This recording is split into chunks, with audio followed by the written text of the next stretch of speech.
롱레그스는 10월 30일에 개봉한 오스굿 버킨스 감독의 신작입니다. 로튼 토마토 신선도 지수 100%, 올해 가장 무서운 영화 등등의 수식어와 함께 글로벌 흥행지수 1억 달러를 넘어서며 기대작으로 떠오른 작품인데요. 고백을 먼저 드리자면 저는 이 작품을 통해 오스굿 버킨스라는 이름을 처음 접하게 되었습니다. 서칭을 좀 해보니 안소니 버킨스의 아들이라고 하더라고요. 아시다시피 안소니 버킨스는 히치콕의 명작 사이코에서 살인마 노먼 베이츠 역으로 유명한 배우죠. 그는 동성애자였다고 하는데요. 오스굿의 어머니는 그 사실을 숨긴 채 에이즈에 걸린 아버지를 곁에서 끝까지 지켰다고 합니다. 이러한 자신의 과거에 대해 오스굿 버킨스는 엄마는 소중한 것을 보호하기 위해 진실을 은폐할 수 있다고 덧붙였는데요. 이것은 극중 리의 엄마 루스가 비밀을 감춘 것과 공명하겠죠. 감독뿐만이 아니라 사실 저는 이 작품의 배우들 역시도 익숙지 않았는데요. 그나마 낯익은 얼굴이 있다면 극중 가장 의문스러운 인물인 롱레그스 역할의 니콜라스 케이지일 것 같습니다. 개인적으로 2년 전에 관람한 피그 이후 오랜만에 만난 얼굴이라 반갑더라고요. 롱레그스는 공포, 호러라는 딱지가 붙어있긴 하지만 조금 더 디테일하게 들어가면 오컬트라고 말할 수 있을 텐데요. 사탄 추종자가 나와 수제 인형의 악령을 봉인하기도 하고요. 리가 롱레그스의 암호를 푼 방식은 666이라는 숫자를 기반으로 하는데요. 그것은 남동협 감독의 근작 핸섬 가이즈에서도 인용되었던 악마의 숫자죠. 이렇게 장르적 색채가 진하게 묻어있음에도 불구하고 그 저류에는 작가의 메시지가 녹아있는 것처럼 느껴집니다. 이번 리뷰에서는 그에 대한 이야기를 드리도록 하겠습니다. 롱레그스 끝장 리뷰 지금 시작합니다.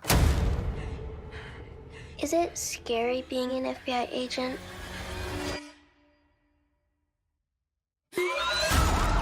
The letter was left with the bodies.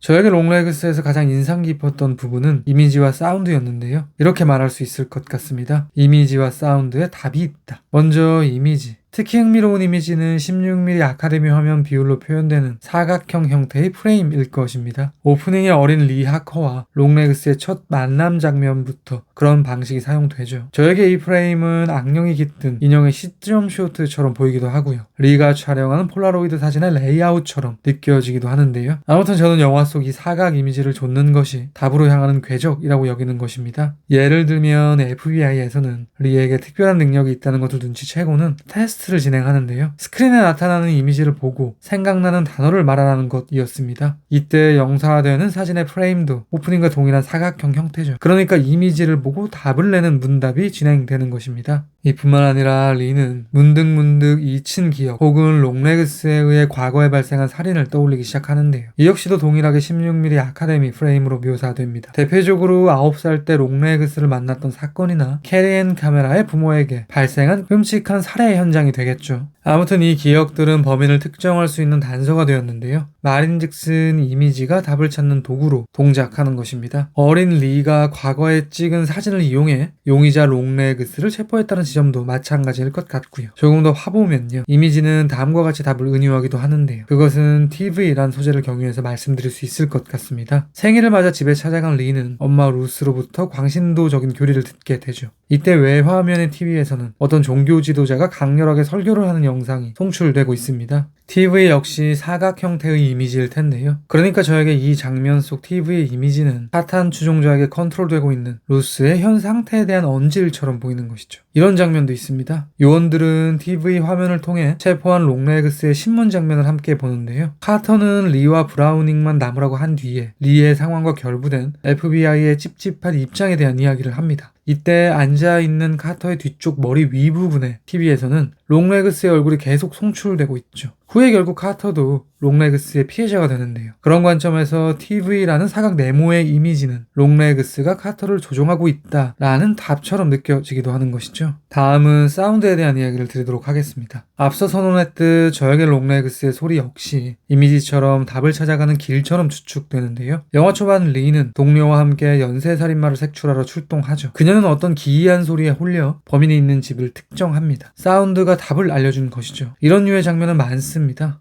엄마에게 참고인 조사 출석을 요구하기 위해 집으로 간 리는 기절한 뒤 전화를 받게 되는데요. 추하기 너머에서는 정체불명의 인물로부터 아직 카터의 딸 루비의 생일이 남았다는 이야기가 들려옵니다. 이 역시도 일종의 답을 제공하고 있는 것이겠죠. 그러니까 영화 속 이미지와 사운드는 어떤 실마리에 도달하게 하는 교두보가 되는 것입니다. 그에 따라 도착한 결론이 아름답든 끔찍하든 무관하게 말이죠. 저에게 결국 이미지와 사운드의 총합은 영화라는 예술처럼 느껴집니다. 그렇다면 헐겁게 말해 작가는 영화는 답, 진실을 이미지를 찾아가는 방법이라는 코멘트를 하고 있는 것이겠죠. 그러면 이제 이미지에 대한 이야기를 조금 더 드리면서 챕터 1을 마무리 지어보려고 하는데요. 리의 머릿속에 차오르는 플래시백 중에는 때때로 뱀의 이미지가 인서트 됩니다. 결론부터 말씀드리면 저에게 뱀은 성경의 창세기를 떠올리게 합니다. 성경에 의하면 에덴 동상의 아담과 하와가 뱀의 꿰매 넘어가 선악과를 따먹게 되고요. 그럼으로써 인간의 원죄는 시작되게 된 것인데요. 영화 속 롱레그스는 사탄 추종자입니다. 조력자 루스가 신부로 위장해 사건을 벌이는 것도 같은 맥락으로 이해할 수 있겠죠. 그러니까 롱레그스와 루스는 창세기의 뱀이 되는 것이고요. 그런 이유로 그들의 범죄를 떠올리는 리의 머릿속에 뱀의 이미지가 반복되는 것이겠죠. 후에 밝혀지는 사실은 롱레그스의 작업실이 리의 집 지하실이었다는 사실인데요. 말인즉슨 롱레그스는 땅 밑에서 위쪽을 제어하고 있는 것이고요. 이것은 하늘에서 우리를 내려다보시는 하나님과 배반적인 양태를 보이는 것이겠죠. 아마도 그런 이유 때문에 영화에는 땅에서 위쪽을 향한 카메라 구도가 반복됩니다. 마치 지하의 사탄이 땅 위를 통제하고 있는 것처럼 말이죠. 뱀 이외에도 제가 흥미롭게 본 이미지가 하나 더 있는데요. 그에 대한 이야기는 챕터 2에서 이어나가도록 하겠습니다.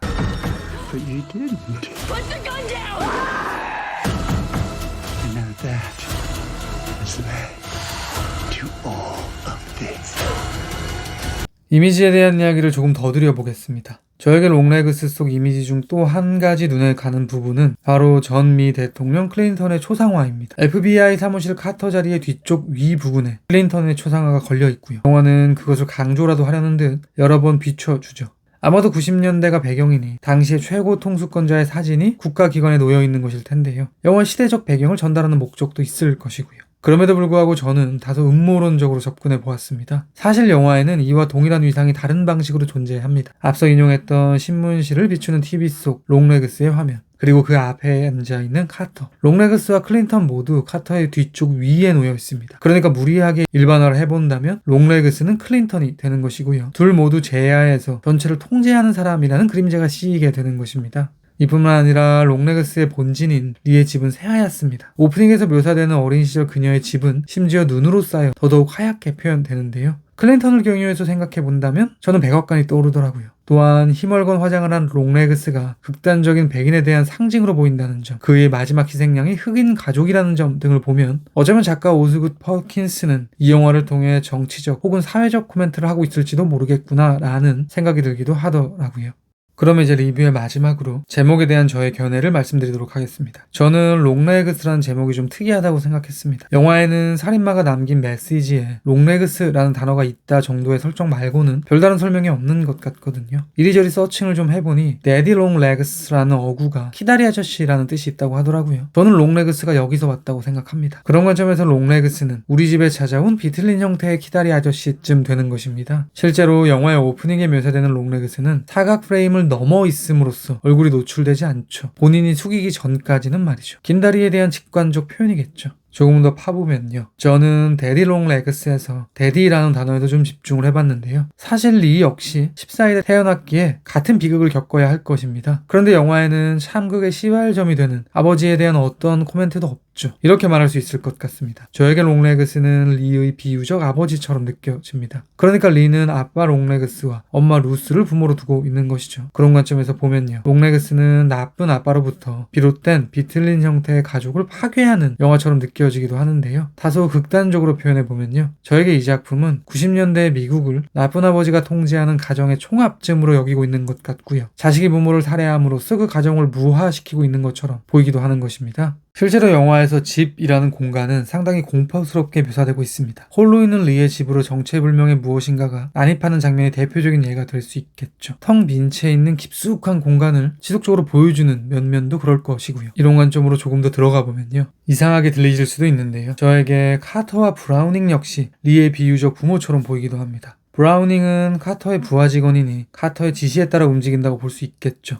마치 롱레그스가 루스를 그렇게 했던 것처럼요. 실제로 카터는 은근히 권위적입니다. 술을 못한다는 리를 끌고 자신만 마시겠다면 바에 간다거나 심지어 리는 대리운전까지 하게 되죠. 리는 그다지 원하지 않는 것 같지만 가족을 꼭 봐야 된다며 그녀를 집에 들이기도 하죠. 리가 롱레그스와 루스를 사망케 한 것처럼 결국 비유적 엄마 아빠인 카터와 브라우닝도 유명을 달리합니다. 아무튼 그렇게 남은 이들은 리와 루비입니다. 지금까지의 제 논리대로라면 그녀들은 비유적 자매겠죠. 피도 섞이지 않고 백인과 흑인이며 엄마와 아빠는 없고 남자고 둘 모두 여성입니다. 저에게는 창작자가 재정립한 다음 세대의 가족처럼 느껴지기도 하더라고요. 롱레그스에 대한 제 별점은 별 3개고요. 한 줄 평은 다음과 같습니다. 이미지와 사운드에 답이 있다. 제가 100% 확답을 드리지는 못하겠지만 아마도 다음 리뷰는 지금 보여드릴 이 영화가 되지 않을까 싶습니다. 그리고 당연한 이야기지만 그 어떤 영화라 해도 언제나 영화는 제 리뷰보다 무조건 위대합니다. 들어주셔서 감사합니다.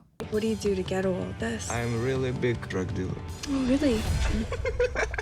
You trust me? No.